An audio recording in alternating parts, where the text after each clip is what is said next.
Hello and a very warm welcome to all of you. I'm Neha Bharadwaj Alter and this is Game On. With one semi-final spot left, today's game between New Zealand and Sri Lanka becomes the most important game for the Kiwis, Pakistan and Afghanistan. So all eyes will be on this match in Bengaluru, where weather might play a huge role, with rain predicted in the evening. Jamie Orta is here with us, as is Chetan Nirula. This is the match that will give us more clarity on who that fourth semi-finalist is going to be. But it's a big one for New Zealand, especially with this being quite straightforward, Chetan. If they win today, they're all but through. Absolutely, given their net run rate and the kind of cricket that they played in the first half of the tournament, I think they've done enough. If they secure a victory today, 10 points and a positive net run rate should help them secure that fourth spot. And I think, we discussed that in detail in last evening's show compared to Pakistan, the way Pakistan has performed particularly. I think New Zealand, in fact, deserves to go and secure that fourth spot. However, having said that, there's nothing called deserve in sport. It's how you play on the day. And that is why New Zealand must bring their A game. They must improve from their last showing in Bengaluru. And like I said, they must bring their A game today and secure those 2 points. Now, all of us obviously know who Chetan is supporting, but what about Jamie? To think, Jamie, that this ends up being one of the most important games and we're already in the last week of that group stage, right? How exciting has that been? Just as someone who's watching this ODI World Cup, with so many question marks around it, ODIs, the relevance of ODIs, to now actually waiting for the fourth semi-finalist this deep into the tournament. I would say that this has been quite successful. Would you agree? No, it's been pretty fun. It's progressively gotten fun. England being so abject has added to the fun. Pakistan being unpredictable has added to the fun. New Zealand going from 4 in a row to losing 4, that's added to the fun. Of course, they won't call it fun. But Glenn Maxwell, South Africa beating Pakistan by 1 wicket. The upsets, Afghanistan, Netherlands. It's great fun. In that sense, you have to look at the bigger picture of the health of ODI cricket. I mean, this is Afghanistan's third rodeo. In the past 2 World Cups, they'd won just 1 match, So to see them win 4, they should have won 5, they should have won 6, many will say. So it has been very, very interesting overall. And once again, let's just hope the rain stays away so that the New Zealand, a team which I've always supported since I first started watching them, they have a fair chance. Because if it comes down to a 20-over shootout, I'm struggling to pick a clear winner in that scenario. Of the 10 jerseys you have of that Kiwi side, you could have won 1 today, because today is when they need your support the most, just like Chetan has. Reverse psychology. I'm bringing out both my New Zealand jerseys. Okay, yes, today's match in Bengaluru has a serious rain threat hovering over it, which means that for the second game in a row, Kane Williamson's team will be looking upwards as they seek a way to the semi-finals. After losing to Pakistan on DLS in Bengaluru, the Black Caps' last league match against Sri Lanka today again looks destined to be impacted by rain. How much of an impact will that make? That's anybody's guess, but the weather forecast is for plenty of rain in the afternoon, followed by thunder showers in early evening. Should New Zealand win, it would all but put them in the semi-finals and set up a clash with India in Mumbai on November 15th. However, if we don't get a result today, 1 point would keep the Black Caps at 4th on the standings with 9 points, but that would give Pakistan, who end the group stage by playing England on Saturday as well, as Afghanistan, whose next match is with South Africa, the chance to end up on 10 points.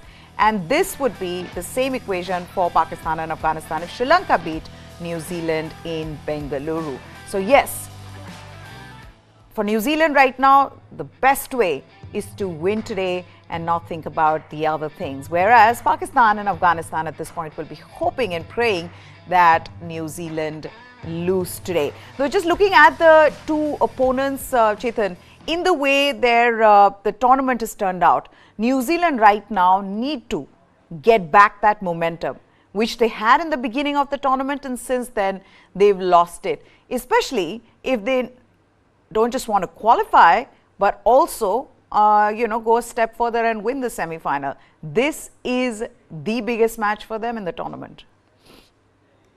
Absolutely. Like I started off saying that they played really good cricket in the first half of the tournament, and then they were laid low by injuries. That defeat against India really sucked out a lot of momentum from them. And then they had a couple of tough run of games. They played Australia, South Africa straight up after that. So they've had a tough run of games. These are games that can, go either way. And most importantly, in these games, you want to play your first choice 11. And let's be honest, New Zealand is a team that has not had the luxury of choosing from 15 players, 15 fit players.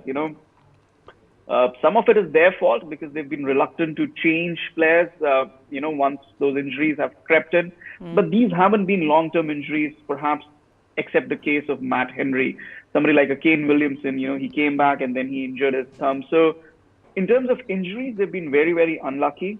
Yeah. So kudos to them to still be in contention because they did a good enough job in the first half of the tournament. They made sure that against the lower ranked side, they got those full points. And I think a very, very crucial win came on the opening day of the tournament, considering how it's panned out for them in the second half of the tournament. They defeated the defending champions in Ahmedabad, got those 2 points, and without those 2 points, they would actually be nowhere right now. So it's been tough for New Zealand, not being able to pick from a complete squad of players. But now I think they have that possibility of picking from a fit 15, and that's how they go into this particular game. Obviously, they will also be varied off the Sri Lankan threat because it's not just New Zealand's qualification on the line. Sri Lanka also need those 2 points, considering that 2025 Champions Trophy. Last night, England's win pushed them down to number 9. So they need a win to finish in the top 8. They are now at number 9. So, there's an added element of intrigue, if I can say so, in these last remaining games. Yeah. Afghanistan playing South Africa tomorrow, probably not as much. But then Australia playing Bangladesh or England playing Pakistan. Weird to say, but England is vying for that top 8 spot as well. So it adds to a layer of intrigue in these remaining games. In a situation like this for New Zealand, Jamie, where they lost the last game batting first due to that DLS with Pakistan in a better position, Fakhar Zaman playing an innings of a lifetime. But what would a team like New Zealand in a must-win game with weather likely to impact this game want to do? Will they want to bat first, put up a big total? That didn't work for them in the last game at this very ground. Or would they just bowl in case they win the toss? It's a tricky one, right? And I think the fact that Kane Williamson will be the one taking that call, that might change things because we saw, Tom Latham got it wrong in 2 matches. In the last match again, Babar Azam made the call and he put them in, and then Pakistan conceded 400. It always comes down to that rain fact. Most teams want to chase because then with the DLS, you're given certain targets. And New Zealand, one of the most professional teams. So unlike in Afghanistan in the Asia Cup, they're going to be on the ball. They're going to be in touch with every single person who's going to give them the best scenario if that happens. But again, I'm going to go beyond that and just say traditionally in this World Cup, batting first has statistically been the better option. They'll hope that Devon Conway, what a massive letdown Devon Conway is. When he scored that 100 against England, I thought this is the guy who's going to get to, 600 runs. Yeah. He's not done a thing. Hats off to Rachin Ravindra. 300s? And you're in your early 20s and you're playing your first World Cup. He's been exceptional. Kane Williamson, when he has played, has put up some very, very good scores. Daryl Mitchell is, I believe, in the top 10, if I'm not mistaken. But barring one innings, we're not sort of remembering him for much. So they have clear batting problems. So whether they're batting first, whether they're chasing, they're going to have to hope that everyone gets it together. Because look, if you win, it's straightforward, but there's a slight buffer which you would want. You wouldn't want to leave it to anything. A washout would give them 1 point. A loss ends it all for them. And I don't think, given, like I said, the professional attitude with which Black Caps teams come into World Cups, they're not going to want to wait to see for ifs and buts like many other teams like Pakistan, Sri Lanka, Afghanistan tend to rely on in these World Cups. Yes, I'm going to ask that same question to Chetan as well. If Kane Williamson wins the toss, will he look to chase given the weather conditions, given rain affecting this game? There's no doubt in my mind. I agree with Jamie that it has been a tournament where chasing has not worked. But today, of all days, You're playing in Bengaluru. There's rain around. Just the rain factor and the fact that you are going to need to win this game to qualify. Uh, yeah, you have to chase today. There's just no doubt in my mind. You can't leave it to chance. You can't leave it to the rain. You can't leave it to DLS and then give Sri Lanka a sniff. You want all of that in your favor. And from that perspective alone, I think New Zealand would like to chase today. Yeah, there's no. If I were Kane Williamson and I win the toss, I'm chasing. Okay, we're also going to talk about what they will want to do, given that Matt Henry is out of the tournament. Will they get Kyle Jamieson as well as Lockie Ferguson into the playing 11, especially against a team like Sri Lanka? But the semi-final scenario, everybody wants to know who India will play, who will be that fourth semi-finalist. So, three teams we've said are in contention for that number 4 spot. New Zealand, Pakistan and Afghanistan, and that's why today's game becomes extremely important. With these three teams, they will have to win their final league matches and they will hope to make a cut with better net run rate. In the first scenario, if today's game, New Zealand end up winning, they end up beating Sri Lanka, they will be in the best position to qualify for the semi-final and they will play India at the Wankhede Stadium. Very clear cut. The Kiwis have the best net run rate among the three, and other win, this particular win will only make their net run rate better. So that's the case with this one. Afghanistan plays South Africa next, which is tomorrow, and they will need to win against the Proteas by a huge margin to compensate for their negative run rate. So, if New Zealand win, Afghanistan's chances are all but over. Pakistan now, they play their last league game after New Zealand, and Afghanistan finished their league stage. So, they will know the exact margin of victory to go above New Zealand in net run rate. Now, the second scenario is if New Zealand lose to Sri Lanka and Pakistan win against England, Pakistan will go through even if Afghanistan win their last game, because Pakistan have a better net run rate and they will be on higher points than New Zealand. The third scenario, which is if all three lose their final matches, they will finish on 8 points. Let's put that points table up again. The net run rate will come into play and the advantage will be with New Zealand, who are already ahead of the other two in the points table. The last scenario is also possible if New Zealand and Sri Lanka's game is washed out due to rain. Both teams will get 1 point each, and a win for Pakistan versus England. In that match, a win for Pakistan, that will take them ahead of the Kiwis, and Pakistan will have that advantage there over Afghanistan once again, even if Afghanistan win their game, to get to 10 points like Pakistan. So, once again, we come back to this particular game. Everything depends on what New Zealand will do today, and that's why this becomes such an important game, guys. We've got to talk about the man who has made this difference for New Zealand. Yes, I know Devon Conway started well, but Jamie, as you were saying, Devon Conway has been struggling since then. Let's just talk a little bit more about Rachin Ravindra. What a revelation to think that he's playing his first World Cup. He's got for 300s, 520 odd runs, unstoppable, has looked good in these conditions. Nothing seems to faze him. The occasion, the conditions, the opposition, he just doesn't care. He really is New Zealand's future. It's incredible to watch him. Jamie? No, it's been fantastic. To be honest, barring a couple matches, I hadn't seen much of him. We tend to follow scorecards when we cannot watch matches, especially those from New Zealand, which are beamed to us very, very early. You got a sense, and I've also, because of fantasy cricket, I've played him in many times in the T20 Slam or whatever it's called. But you sort of got a sense he was an okay batsman who could bowl some spin. But I think, you go back to that practice match against Pakistan when they sent him to open and he got 95. Something probably flicked there because they weren't using Rachin Ravindra, the black cat I'm talking about. They weren't using him as an opener, now and then at 3, but mostly like in the middle order. So I think something changed there for him. Maybe they saw him suddenly overnight as a viable option. I don't know, to be honest, what plans they had for him, how many matches they planned to play him, where they were going to bat him. But he's just been tremendous since that 95. And then, of course, when Kane Williamson's injured for more than half of their matches, it's a great chance for him to do it. But there's potential, and then there's actually going out and batting the way he does. the shots. I mean, in the second last match, the one where he didn't get more than, he was bounced out by, was it Pakistan? I don't know who they were playing. He was bounced out. He didn't get more than 20. But there was this one shot he played, backing away and slapping the ball through the covers. It was so much about, Yuvraj Singh in that shot. The comparison has been made by many people, the similarities.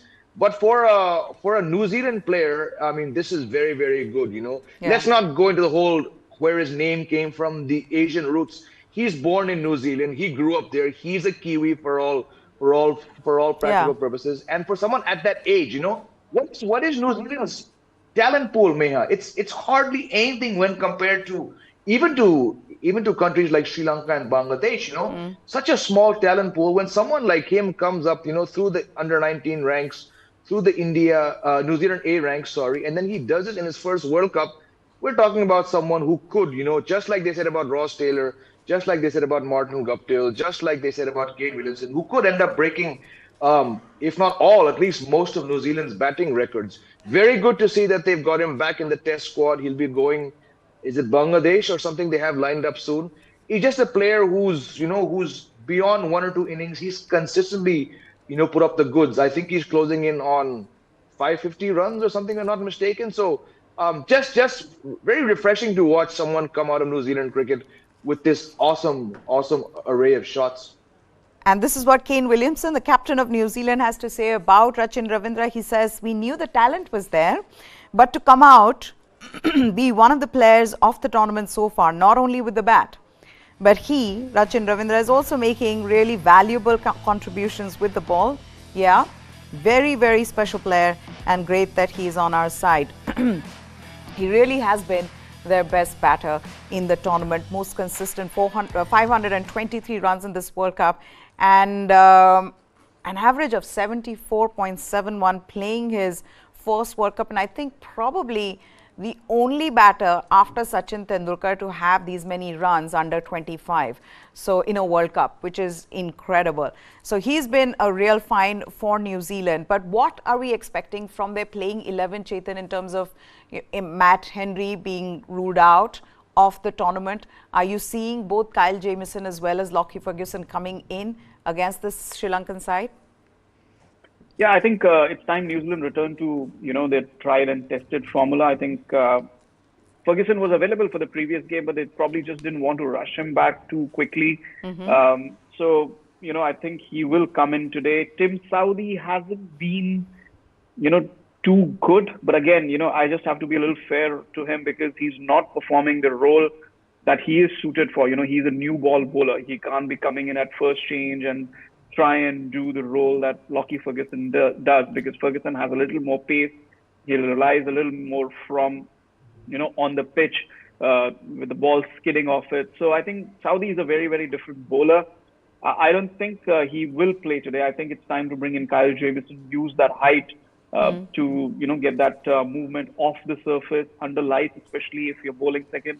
And obviously there's cloud cover around today in Bengaluru, so he can exploit the swing under those conditions as well. So I think Jamieson in today, and I think Lockie Ferguson in today. I think Ish Sodhi will not play. They will go in with Rachin Ravindra, Santner, and Glenn Phillips to do the spin job. So Sure. I think it will be a return to formula for New Zealand.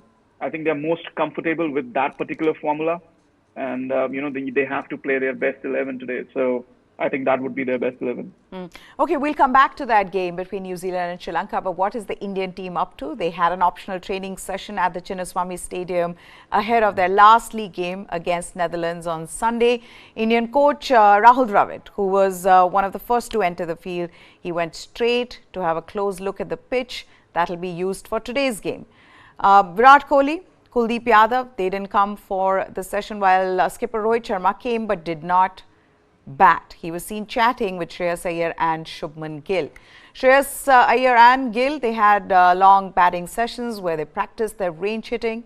Jasprit Bumrah was there along with Mohammad Siraj. They came for the session. At one point, Bumrah's rising delivery that hit Ishan Kishan in the stomach, and he was in pain but recovered quickly, and those visuals you can see, recovered quickly. The good thing is that he was up and continued the session.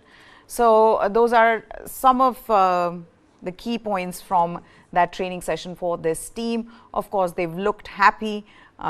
They look like a team united in their success of having won every match in the tournament, Jamie. To think that, not a single game where they've come even close to losing. This is a happy bunch, a happy camp. But against Netherlands, I wonder how they'll be approaching that game. Do you see any changes, anybody being rested, or do you see Rohit Sharma going with that same playing 11, the winning combination for them? Again, I would hope they just stick to it. Look, it's very rare for an Indian team, despite clear home advantage, to be unbeaten after 8 matches. I don't think this has ever happened, home or away. 8 matches with pretty much everything working. And then it's also rare that you get 6 days off, not once, but twice. 6-day gap, 7 if you go from match day to match day between the New Zealand match and the England match. And now again, we've got 6 days, 6-day gap, and 7 if you go from match day to match day. This is very, very rare for a team, any team, to get 6 days off. We've seen they've got 3 off now, no optional training. The team is just not doing anything. They're chilling. And why not? You've done so well. You deserve a break. So I think the fact that they've had 2 6-day gaps, everything is working despite Hardik Pandya. I'll say it again, Hardik Pandya is not being missed. And I'm not saying this as a jinx. This team is so well oiled, come what may in the knockouts. They're still, I believe, I'm going to stick my neck out and say they're not going to miss him just because of what you've gotten in Mohammad Shami. Of course, there's a big risk, when Hardik Pandya is not there. He gives you control. Rohit Sharma loves to have him. He can come. He does get you 1 odd wicket, but it happens to be a very, very big wicket. Look at the ball he bowled to Babar Azam in the Asia Cup, and he also got Mohammad Rizwan. So this is a very, very influential cricketer, which when he's not around in any other given times, 101% India would have missed him. They're not missing him because the batting's doing very well, the bowling's doing outstandingly well. So in a bilateral, in a Champions Trophy, in a T20 World Cup, maybe the team has said, you know what, let's give someone a rest. I just say don't do it now. Everything is working so well. Why do it? What about you, Chetan? Do you agree with Jamie? I agree with him that I don't see any changes, or there shouldn't be any changes. I think there's no need for making changes. 6 days rest from the last game. There's a lot of momentum and rhythm going into the semi-finals. I would want to carry that. It's very important in a tournament like this to carry that momentum, especially in the semi-finals. Let's go 9-0. Let's play the same team. Let's play the same combination.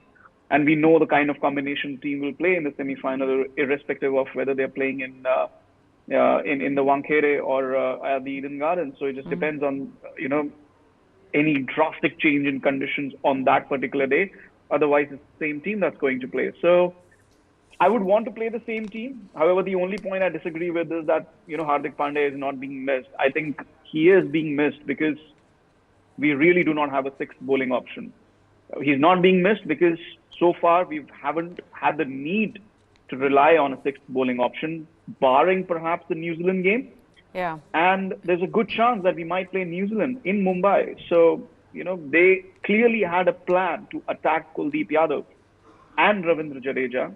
Kuldeep Yadav, they really attacked him for 8 overs and was successful, and he managed to pull it back in the last 2, which is, to his credit. And we had a great Shami spell that day, which restricted New Zealand. So I'm not trying to, be negative here. I'm just saying that India do miss that 6th bowler option. Virat Kohli, Rohit Sharma, Suryakumar Yadav, anybody else is not a viable 6th bowling option at the moment. So that's my only concern going into the semi-final and potentially the final, that we don't have a 6th bowling option, and we are one bad spell away from missing that 6th bowling option.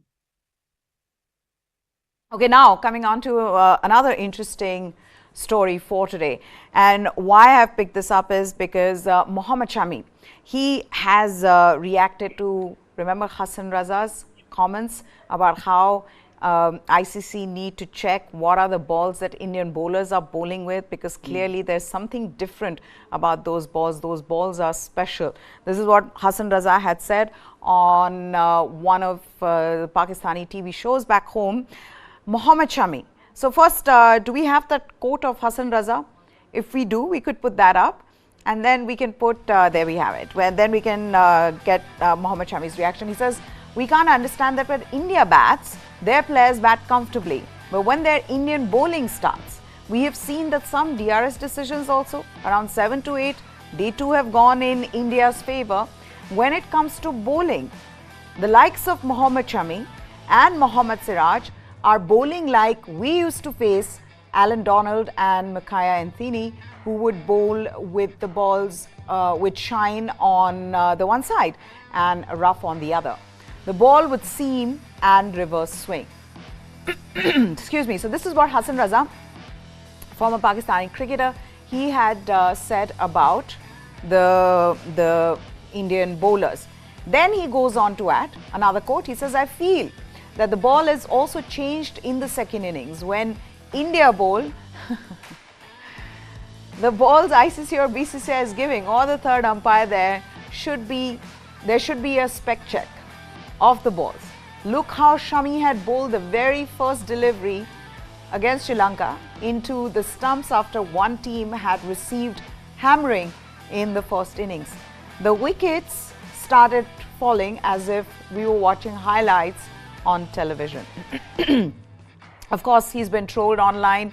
Wasim Akram has gone as far as saying that, boss, don't embarrass us, don't humiliate us by saying such things. Wasim Akram has gone on national television and he has explained there you go. He says, Bezati apni karani to karai, sadi vi na kara puri duniya vich. Don't shame yourself. You can shame yourself, but don't humiliate us in front of the world. At toss umpires and the match referee, there are 4 to 5 people who bring the box containing 12 balls.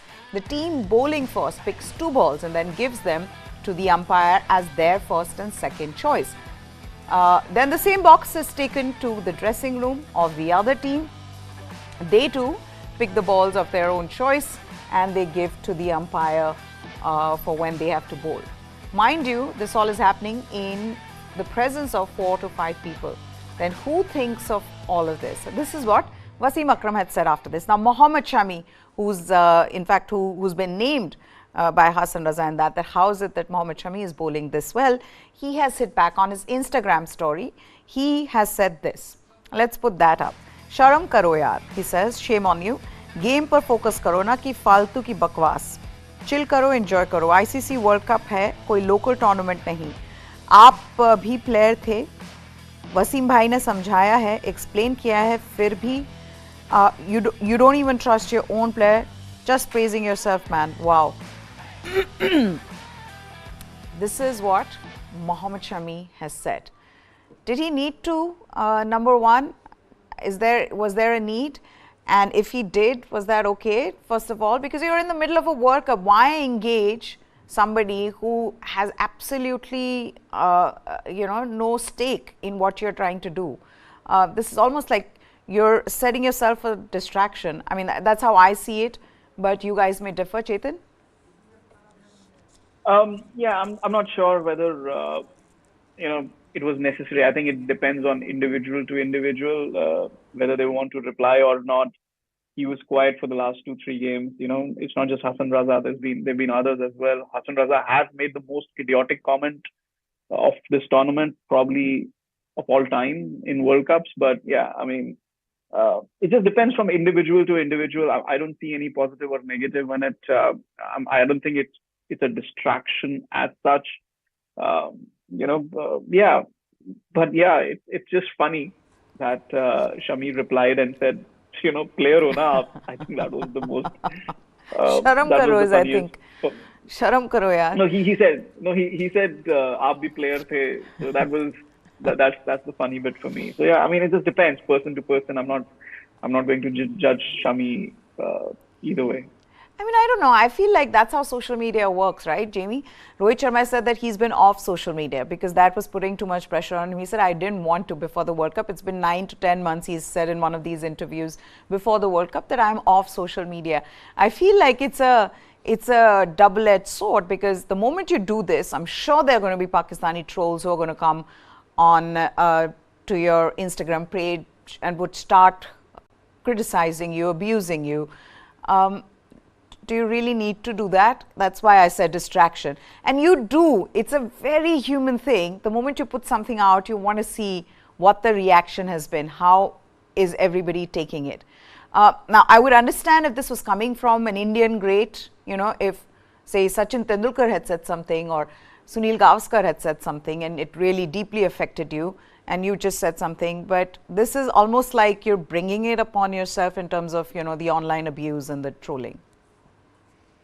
So a couple things, right? One, it's social media. It's an individual choice, but there's one thing using social media when it's the three of us, and then it's one thing using it when you're a celebrity, right? So, I mean, my first reaction to anything tweeted by a major celebrity with thousands and lakhs of followers is the celebrity putting out this post or is it the management team? There is I can probably count on one hand the amount of these celebrities who actually put out tweets themselves. So in Mohammad Shami's case, was it him? Was it his team? We don't know. Yeah. Do you have to reply? No, it's your choice. But when you reply, every single tweet is very, very calculated, unless you're Kapil Sharma at 3 in the morning tweeting. And he's apologized many, many years ago, right? These players, when they do it, there's a lot to be gained. Yes, you can gain haters and people from across the border, but you also gain a lot of followers and you gain more likes and retweets because you're taking a stance. Yeah. And here's my second point.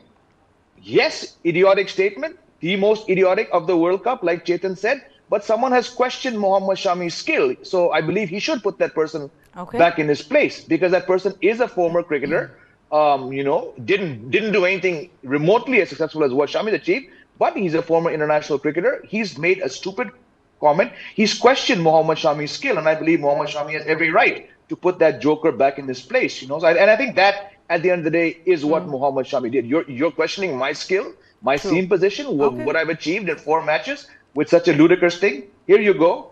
Get serious. So I'm all for Shami in this case. You know what? I don't see this being something that's been put out by a team. This is very clearly what Mohammad Shami wanted to write. We'll never know the truth. We'll never know. But this seems very personal, Chetan. I don't know. Yeah, I mean, the kind of language that's being used. Yeah, exactly. And the grammar or the lack of grammar, I'm a sucker for punctuation, proper punctuation, even in social media posts. So, yeah, it just goes to show that it was Shami himself. But yeah, you can't really be sure about these things. But like I said, I mean, to me, it doesn't really matter. It's down to the individual whether they want to do it, whether they want to do it via their team. Usually in these kind of posts, it's the players themselves who do it and not really the team. But yeah, I think it's the smallest matter. You said you're a sucker. You said you're a sucker for punctuation. Then being on social media must be hell for you, because I don't think anyone is using right grammar, right punctuation on social media. In fact, that's the uncool thing to do today. But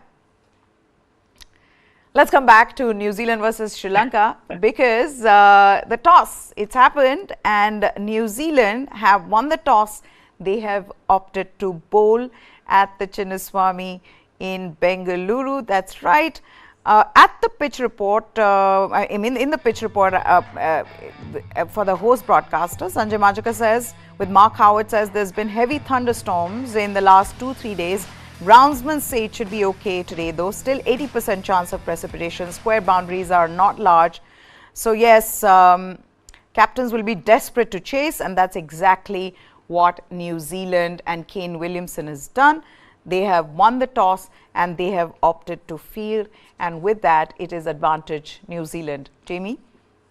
Yeah, absolutely. Like we discussed, I mean, in these situations, given that you have one match left to qualify for the semifinals, rain around, it does make sense to chase because they want to know exactly what's happening.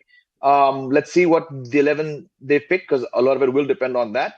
And let's hope, like I said, that New Zealand's collective batting might, which has so much potential on paper. You look at the fact that someone like a Glenn Phillips really has not gotten going. When he does, I mean, this is one of the most devastating batsmen around. I would put him in the same category as someone, like a Maxwell, like a Heinrich Klaassen, just for sheer 6 hitting ability out of the blue.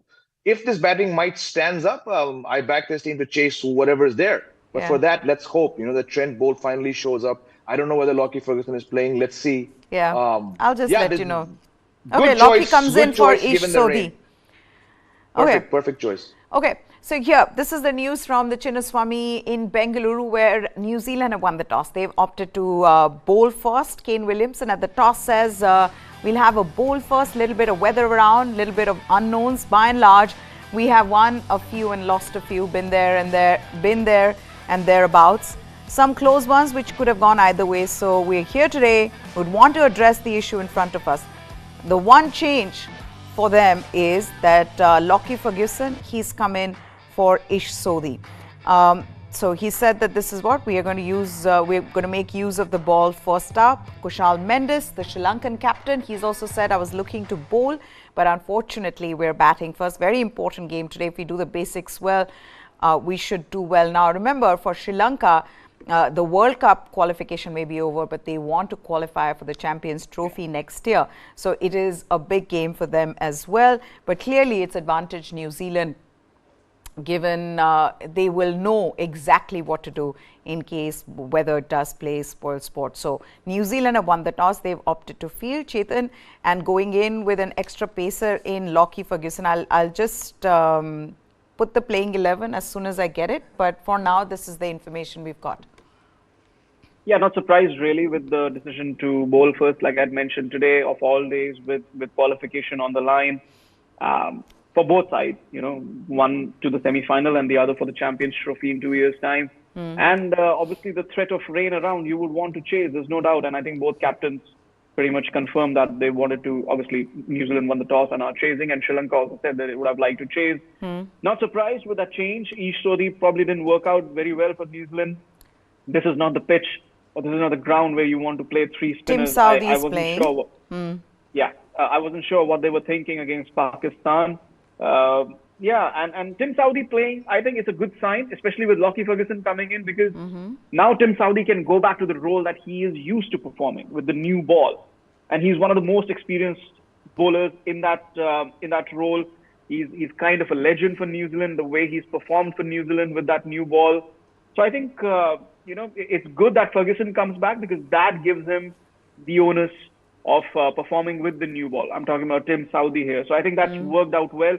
Kyle Jamieson hasn't played too much white ball cricket. And obviously he was not in their first choice plans for this World Cup either. He was just a backup, injury backup. So it makes sense that they haven't really brought him in place of Tim Southee. So I think it's a good side for New Zealand, and a lot will depend on how their batting performs.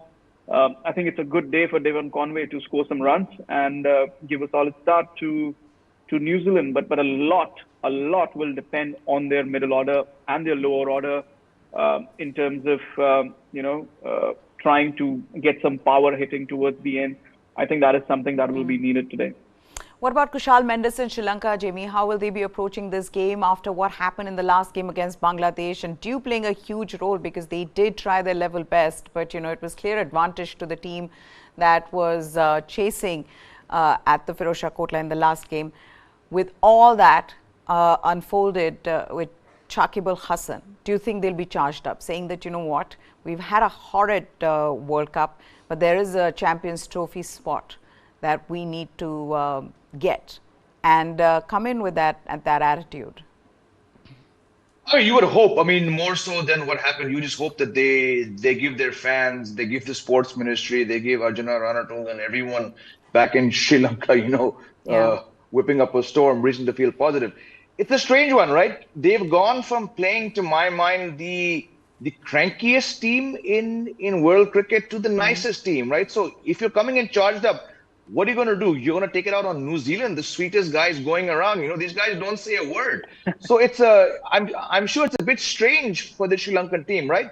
Be aggressive, but if you're looking to be aggressive in like giving a send-off or giving a stare down, New Zealand are the last team you're going to do that. So it's a strange one, right? Yes, there's Champions Trophy qualification on the line.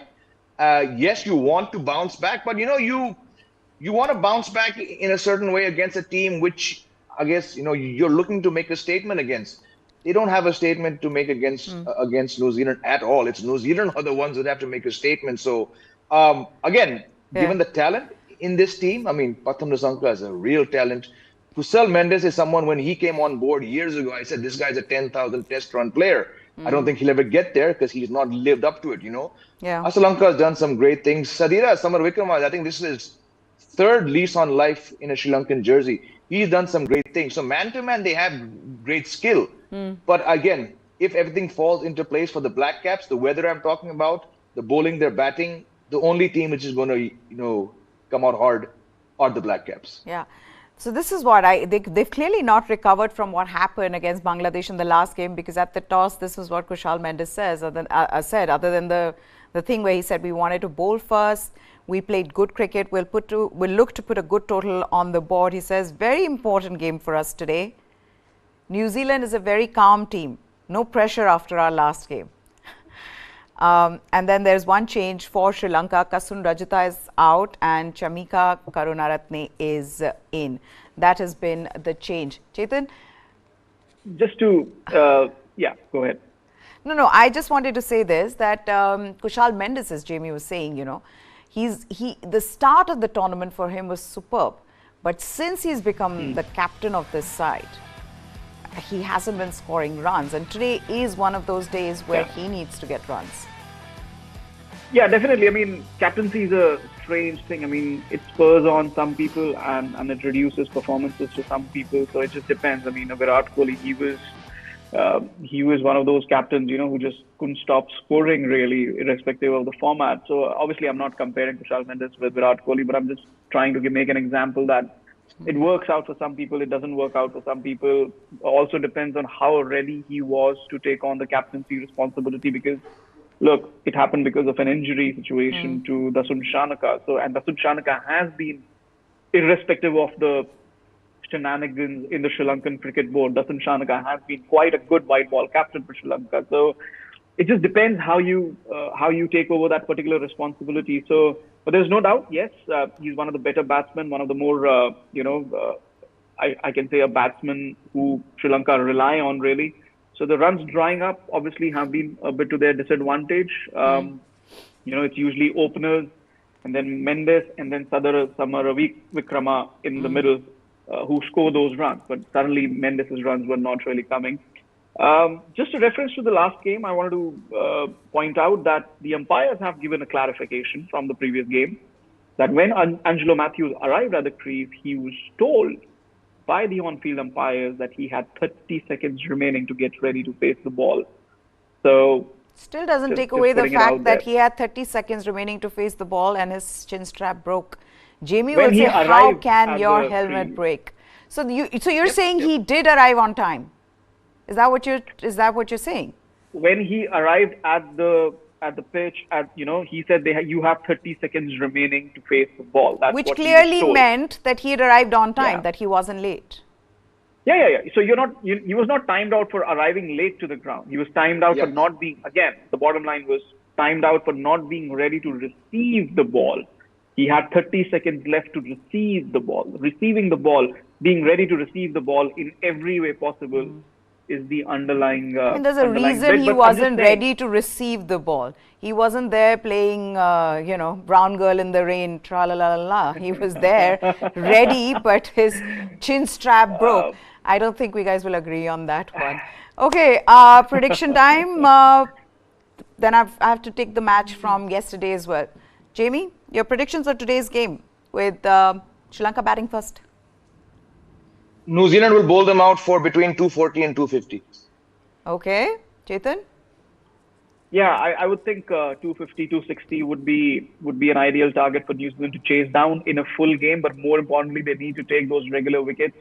Otherwise, the DLS will give them a very, very high score. So, I think they have a good bowling attack. 250, 260 is what I'm thinking as well. I feel like rain's going to stop play and they won't be able to finish their innings. At least till we meet again. Yeah, you're a Pakistan supporter. At least till we meet at 6 o'clock. But thank you so much, guys, for joining me here. And we'll meet again at 6.